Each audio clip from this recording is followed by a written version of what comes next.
Esta casa podía haberse demolido, pero Iterare Arquitectos decidió hacer justo lo contrario. En una esquina de Torrefiel, en Valencia, la antigua envolvente de ladrillo y mortero de cal se conserva como la piel, o quizá el nido de una nueva vivienda. Sobre ella emerge un volumen blanco y lo más interesante ocurre dentro.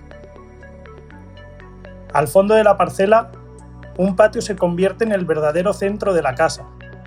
Un ventanal de casi 7 metros lleva aire, luz y profundidad hasta la cocina y el comedor.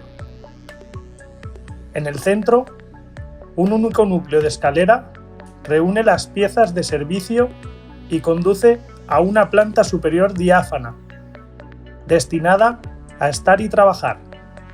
Allí, un lucernario deja pasar la brisa y dibuja el movimiento del sol sobre las superficies blancas. Casa Nido demuestra que conservar no es mirar atrás, sino construir a partir de lo que ya existe.